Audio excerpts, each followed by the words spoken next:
Hey guys, I need room today for the cruiser to put the rear springs and stuff in. I need more space in here, so let's put this engine on the chassis. I reckon I haven't taken the crank on that out because I wanted to be able to rotate it while it's sitting in there. Whether that's gonna work when I'm gonna try and lift this by myself, and it's pretty heavy. So let's see how we go, and I'll just be random filming as I usually do.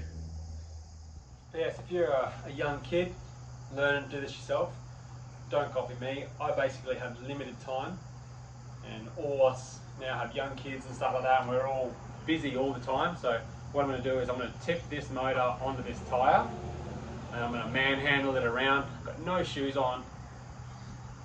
Try to do things safe, all right?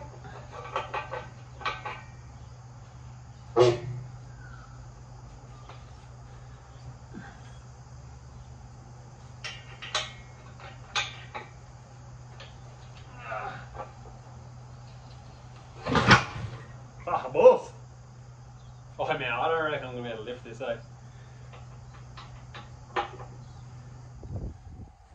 Alright, so I've got the boots on now and I'm wearing gloves. So I've got this adapter plate that I bought from I can't remember, it's Denver, I think. Does it work at 6 boost? Let me know if you don't, man, it's all good. Good thing I've got the earpods in. It's always good to be listening to something when you're working on your car. Helps me focus while I listen to podcasts or whatever you're into. So adapter plate, I'll give you a close up in a second. Bought that. Got the bolts here. It actually needs to be cut down. You can see it's a square at the moment. It is marked. We're gonna bolt that on. We're gonna sit it in the chassis. We're gonna bolt the gearbox to it. I then need a gearbox mount. You can tell I'm out of breath. I need a gearbox mount made up. So what I'm gonna do is I've got a bit of box tube in there, a box square. I'll just put that under it and just ratchet strap it, just so I can move the car in and out. Yeah, all right. So this is the plate. As you can see, the previous guy, Denver, who had it, has marked out where it's going to be cut. I will do that, but not just yet. It all needs to come apart again yet. So that basically, and then you got these two locators here that locate into the Powerglide. I am bolting it on just with the standard mounts right now, not the key conversion ones that move it back about 30 or 40 mil, because I just want to sit it in there, and I'd like to sit the box in and just see what it's all like, and then I can always just move it back when I got a hand from someone else. So like the bell housing on the V8 Powerglide is quite big, as you can see. I had problems with the LS. So if it can sit on right there, then at least I can play with it. I can play with the loom, I can play with everything else, and I can move it back and forward as I need to. So we'll bolt this on now. I'm currently just looking at the Powerglide. So like I was saying, the Powerglide, it's probably going to go in and out. Obviously all this needs to be rebuilt as well. I'm just getting it all in from mock-up, and also so I've got more space. So it came with this torque converter, which is a P6. It's obviously a GM style one. Whether I can use that with the 3RZ, probably not, but I'm just taking measurements now because I'm going to bolt it all up. And I don't want to have to pull it all back out, because I'm speaking to one of the boys, Nick, and I might be buying his torque converter and everything off him with a flex plate. So just taking some measurements. I'm also going to sit this in there and do a bit of research on the P6 torque converter, and looking up getting like a custom ring, if Nick's one doesn't work, a custom ring welded onto this which matches the flex plate of the 3RZ. I don't think I'm going to be that lucky that it's all just going to work together. So, but we're going to sit this in, slide it all back. I've got it on a stand, like a wheel stand, whatever you call it, wheel ramp, and I can just slide it back and forth. So just doing some measurements now, and then we'll bolt it all together. Just finishing tidying up everything. It's about midday now, so we've been going this for about 3 hours. This is the result.